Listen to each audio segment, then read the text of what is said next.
All right, everybody. So today we're gonna be talking about the framework for design excellence. We've been playing with the idea and throwing that word out there as something that we're gonna be doing across the office. But we haven't really all of us come together in one place and understand why. So there's a little clip that the AI has created, inspirational, that kind of tells us a little bit about it. And then we're going to jump into a PowerPoint presentation and we're going to talk about how that affects what we are already doing. Okay. So I'm going to play this and let me know if you guys can all hear. What makes this project one that people will fight to preserve? Who might this project be forgetting? How can the performance of this project be improved in ways that are cost and design neutral? At AIA, we believe that every line drawn should be a source of good in the world. That good design takes a holistic approach. With the world changing in ways that continuously challenge our health, safety, and well-being, we developed a comprehensive framework to guide architects as they design for the communities of tomorrow. The framework for design excellence is comprised of 10 principles that help broaden our thinking, expose us to new angles, and uncover what we may have missed. By thoughtfully integrating these principles throughout the design process, design teams and clients can build a more equitable, resilient, healthy, and zero-carbon future. Design teams have already begun using the framework for design excellence to improve their designs, set their firm on a path toward excellence, and advocate for lasting policy change across the country. Every project can be a big step towards addressing complex issues. How will you use the framework for design excellence? Start exploring now.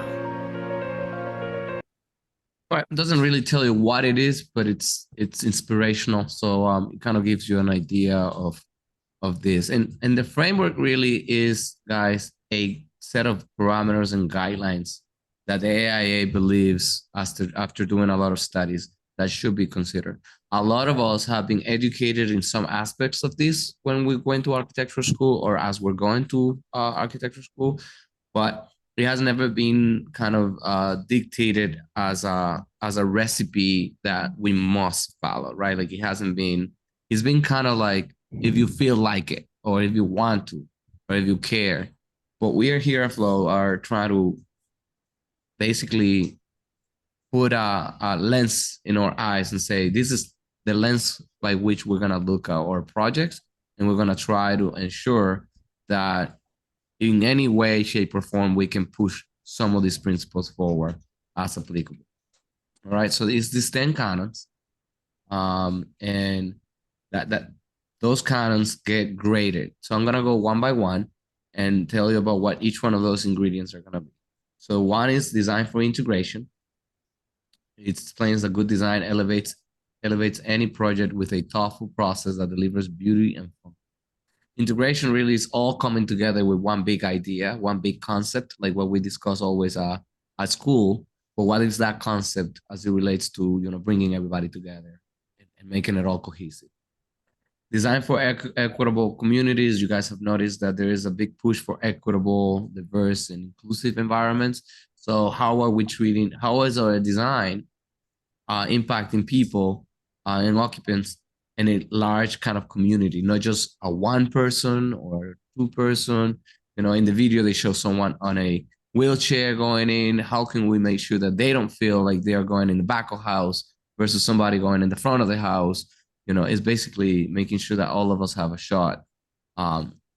So, and I'm gonna define this better because I have a better description, but just giving you a quick snippet. Design for ecosystems. We know we're not the only ones that live on Earth, right? We're not the only ones. There's species and animals and trees that also need to be respected. So how can we benefit human and non-human habitats? And that probably also even goes into reusability of materials and looking at ways of protecting the environment by using the embodied energy. Design for water, we know that that's a limited resources. Well, we see a lot of countries that have a whole lot of water. There are countries that don't have any, right? So we want to make sure that we lower those costs and usages of water and mitigate how we can reuse water on site. And not all of these canons can be used just by the architect, by the way. We kind of can begin looking into them, but we're gonna need consultants to help us with these things. It's not just us. Um, Design for change is a little bit more about that, about, well, somebody today is 25, but tomorrow they're gonna be 70 and they're not gonna be able to use the bathroom. Or somebody today thinks one way, but tomorrow something else. Or a building today, can we hold certain winds, but tomorrow the winds change and it's no longer adaptable to the change. So it's making sure that our spaces could be adapted in multiple ways. It seeks to enhance usability, functionality, and value over time. Design for economy. Most of our clients are going to like this. Is making sure that we add a lot of value for the occupants, the communities, and the planet, regardless of project size and budget. Making sure that we apply materials that will have a good return of investment over time. Design for energy is a big one, and you guys saw some emails yesterday about Hearst rating and energy ratings and things like that. So it all ties into that, into making sure that we reuse energy. And we will talk more about Hearst rating and all those requirements that we need to now implement in our drawings anyway from the get-go as imposed by the code. The 10 framework elements are not imposed by the building department. It's us having ownership over our designs and having agency. Design for well-being, again, light, ventilation, movement of air, understanding all of those things, biophilic design, understanding the natural elements that make us feel healthy, mentally, emotionally, spiritually. For resources, good design utilizes informed material selection, balancing priorities to achieve durable, safe, and healthy projects with an equitable supply.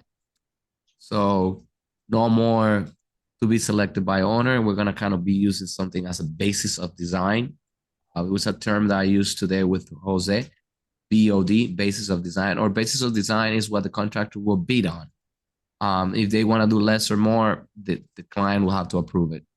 We don't get into that. Design for discovery. Good design applies lessons learned from previous projects to refine design process. Very, very important. This element is something that's coming more and more for me. Lessons learned from previous projects, So I'm keeping track of all of those lessons, and we bring them up our Monday meetings, but we want to make sure that we also track those lessons so that we don't make those mistakes over. So that's that part. And here there is a more detailed integration of them on each one of these elements. And it's kind of open-ended. The AI created this framework. They don't know how people really are going to use it. And that was the question at the end. How are you going to use it? Team is working robustly on how we can create a toolkit. And we mentioned that we're going to do a poll where each one of you is going to look at what is design for integration and how does this apply to architecture? What is design for water and how can I apply it for it? Right? And we have a folder that we've created everyone should have access to, and it's literally called AI Framework for Design.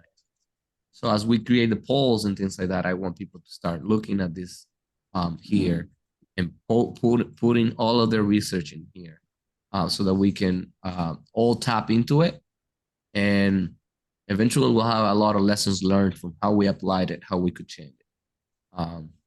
So this has more detailed definitions of each one of them, and it's a set of questions essentially, like change, how does the project address future risks and vulnerabilities from socioeconomic change?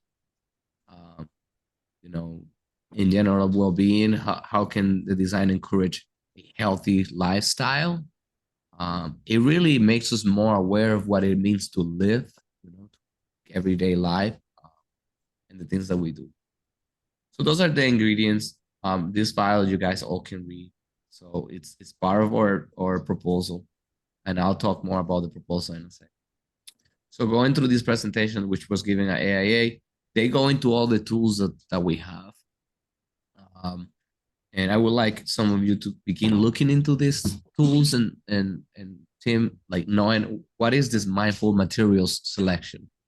Maybe that's part of, our tool palette of materials that we should start specifying.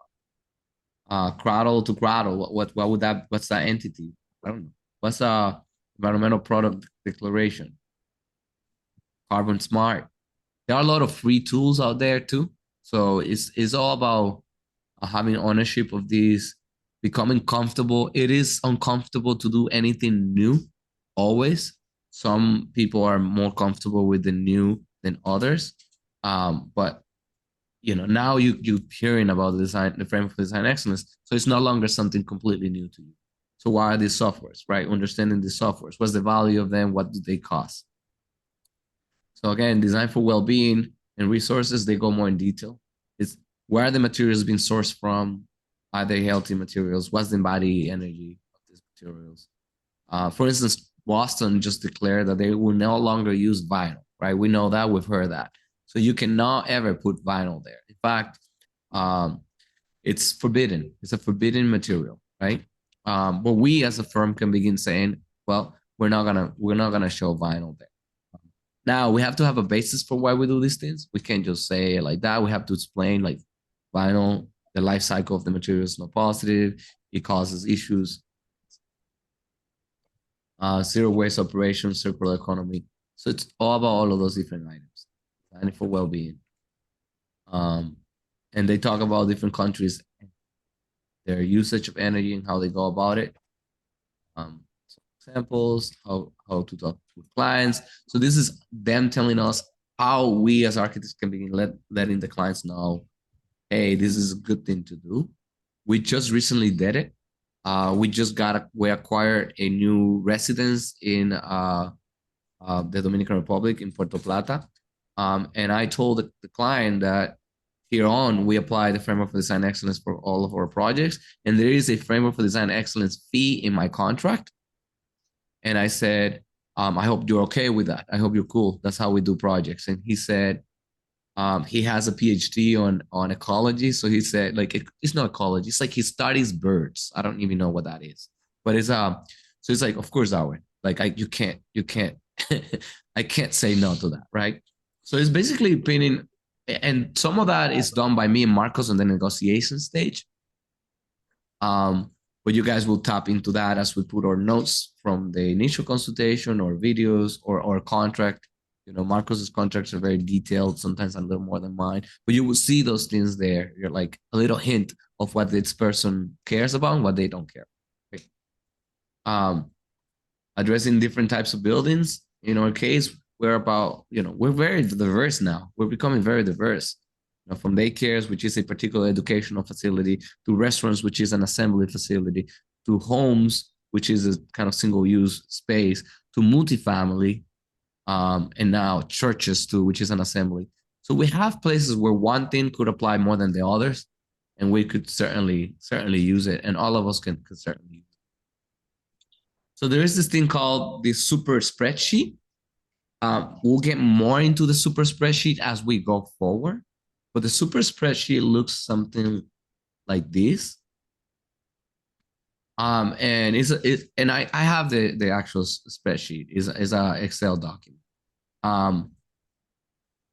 We will get familiar with them, and the trainings are gonna be ongoing, but it's a way of tracking what are we actually putting into our buildings, what are the square footages, how we're doing this. It will not surprise me if the building inspectors and building departments start requiring this. Just like Harvard requires us to say who is working on the projects, if they're minorities, what the backgrounds are. You're like, what? They're getting into the minutiae of the operations.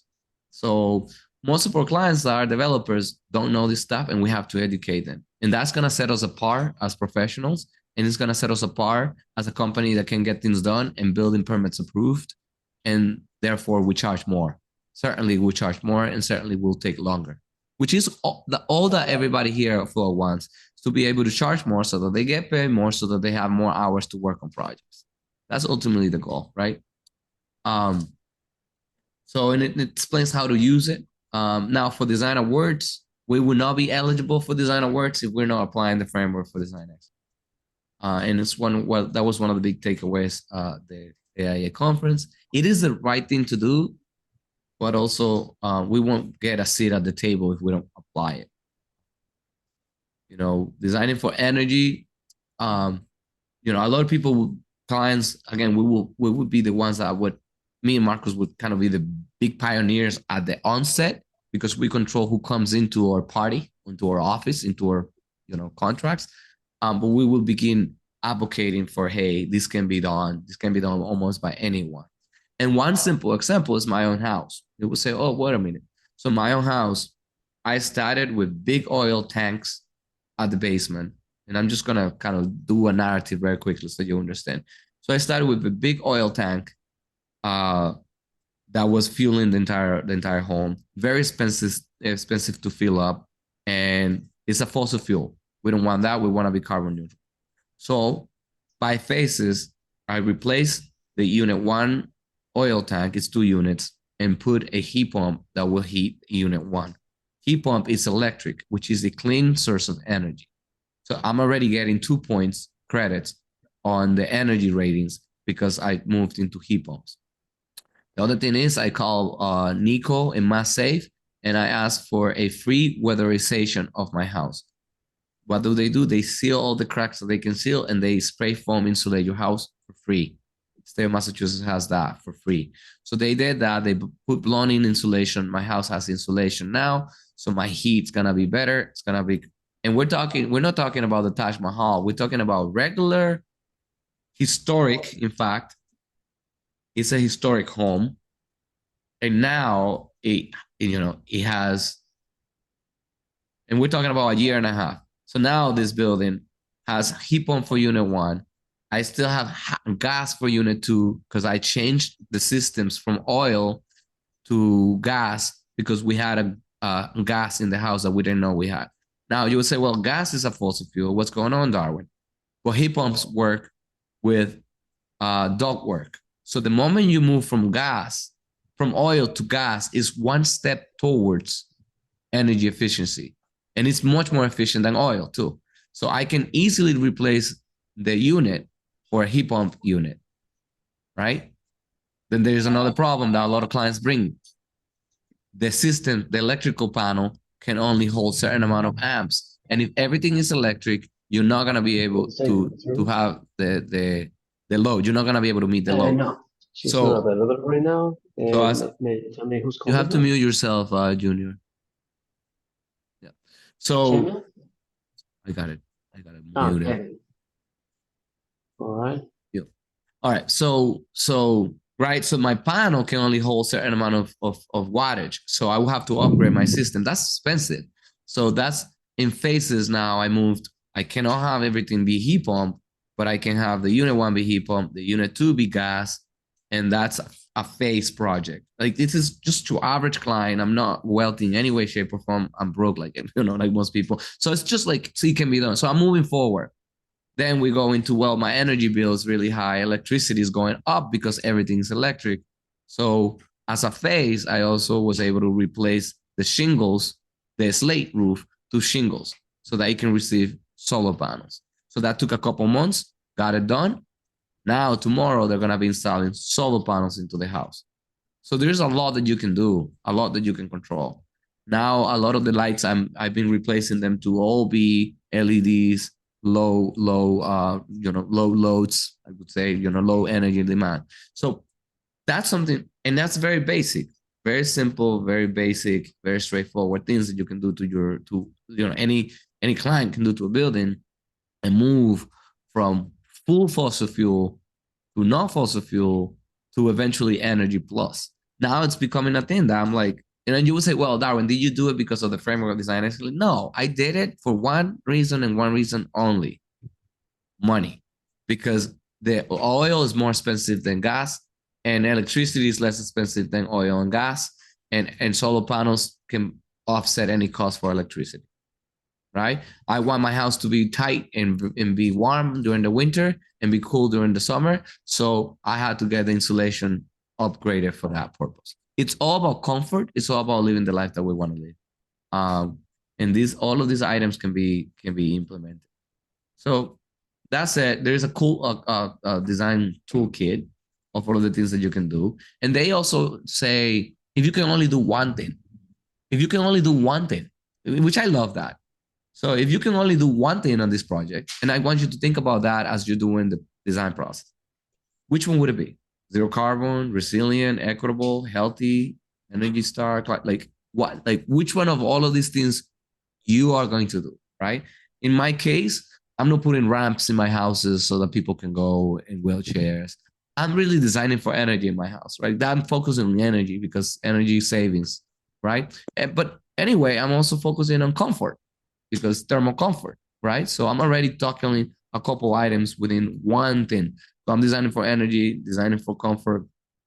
Well, guess what? I'm reusing a lot of the infrastructure of the existing building. So you could really craft a narrative for a simple project that ties it all together in a meaningful way.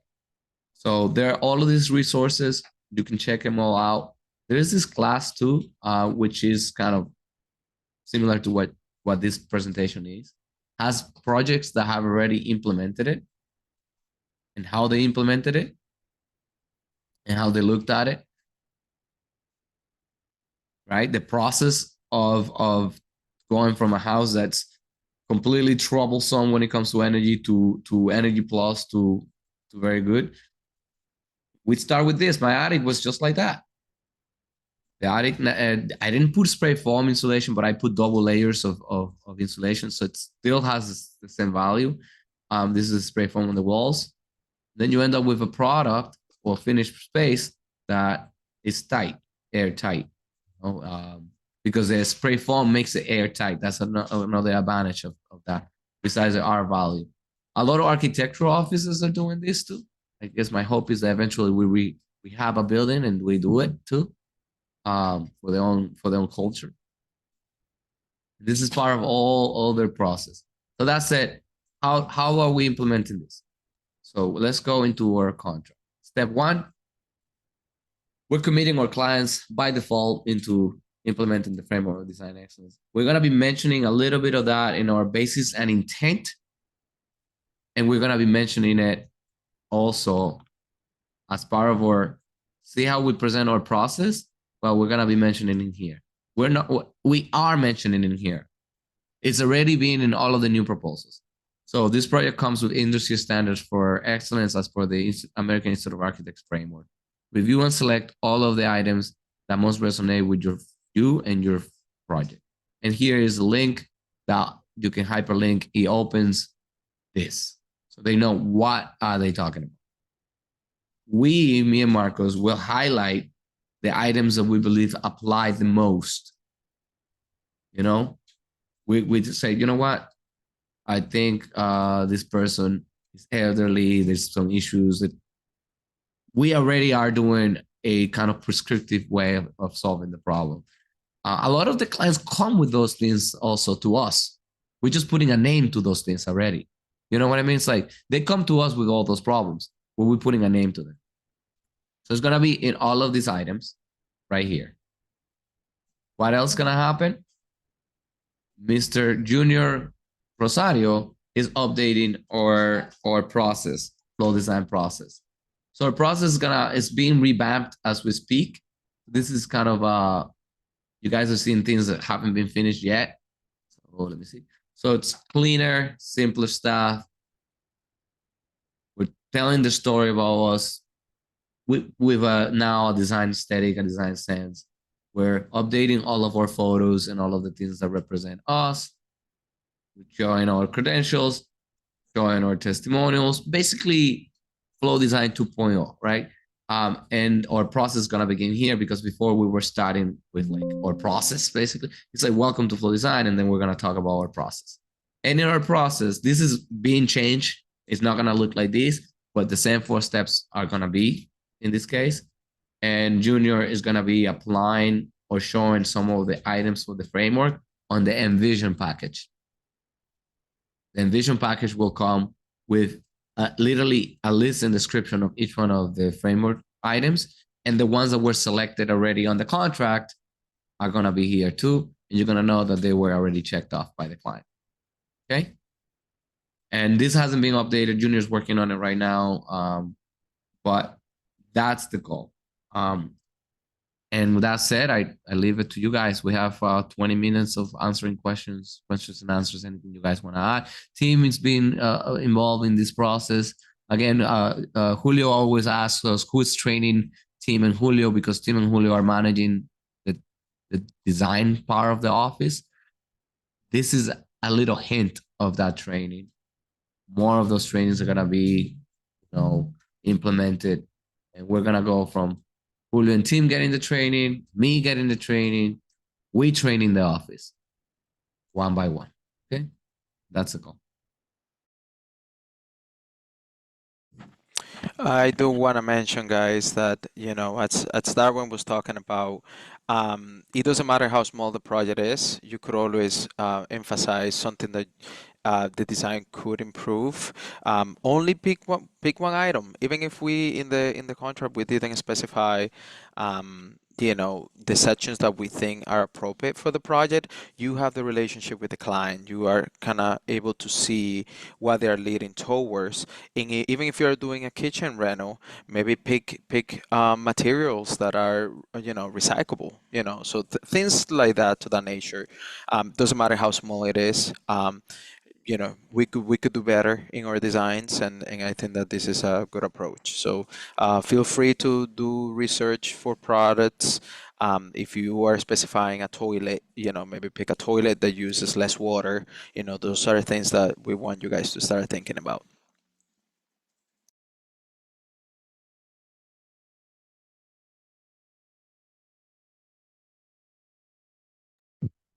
Yeah, I agree with everything that has been said. It's undeniable that, most effective designs and build spaces incorporate these elements, and to some regard, help you to attain a more futuristic and long-lasting approach in your designs. Even as we start to introduce these things, probably in the next week or two or so, I'll just encourage everyone to be open-minded to the concepts. As Darwin says, change is not always easy, but we are definitely moving in the right direction. Embrace the change that's coming. I also encourage you to do your own. You can go through the materials that are already in file, go through all the 10 elements, try to have a picture of what fits in whatever project that you're currently working on. Even you could use it as a rubric to assess past projects that you've done, as a way of reevaluating how that can be incorporated in our program. And yeah, we should be kicking. Also, yeah, as you research, also start to think about what you personally would want to research on, because I think the poll, we'll work on how we can get the poll to be up before the end of this week, so that everyone knows what starts to have an idea of what they will be researching on. And we will obviously give further instructions on that, but yeah.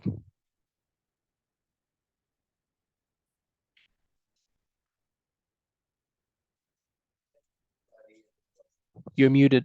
Yeah, anybody else? Any questions? The VR office.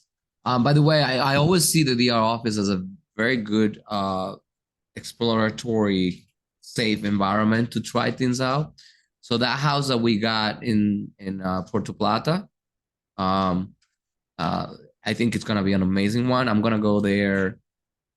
I'm even thinking of getting, nice brújula. What is a brújula? A compass, and get something to check where the wind comes from. Like, I'm really thrilled to dig into this.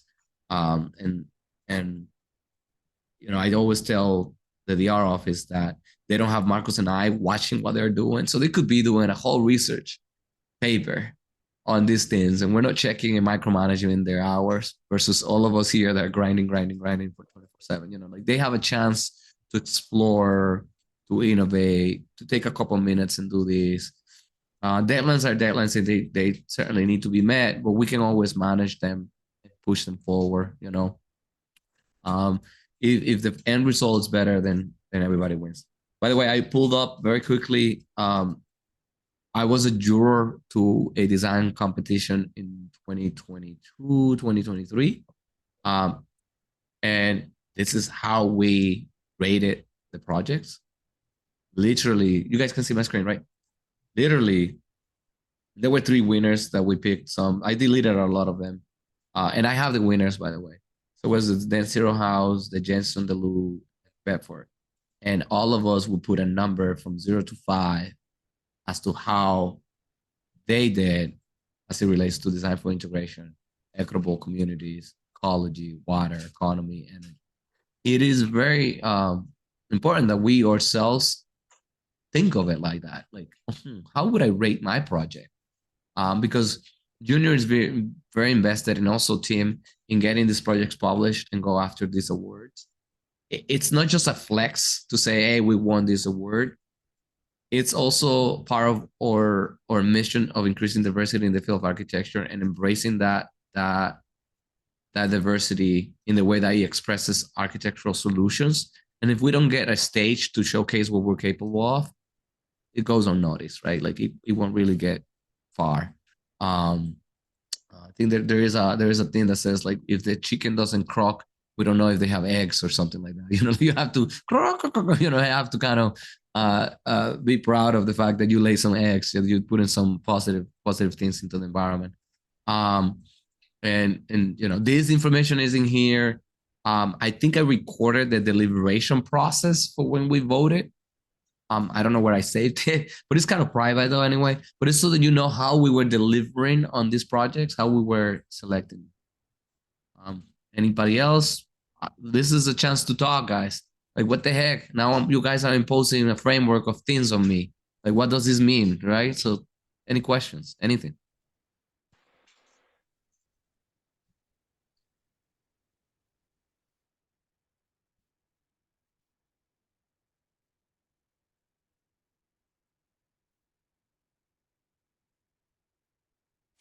Yeah, we do understand that you guys will have to go through it, get familiar with the topics, and just once again, it doesn't have to be these out of the box concepts, but if you start at least thinking about how can we make the projects better, that's all we're asking for, and see how you can apply this to your projects. And again, like I said, I put the 3 projects that were selected. This is the submission of the projects for the award. These are the things that they spoke about, right? They achieved a HERS rating of -5. We, as of right now, don't understand what that means yet. We need to work on that. Like, what is that stuff, right? Beyond code requirements, right? Water, they really answer all of the questions. This is actually down the street from us, basically. It's in Gloucester. That's not far from us. You know, very beautiful. Again, we're gonna be attracting a new kind of client.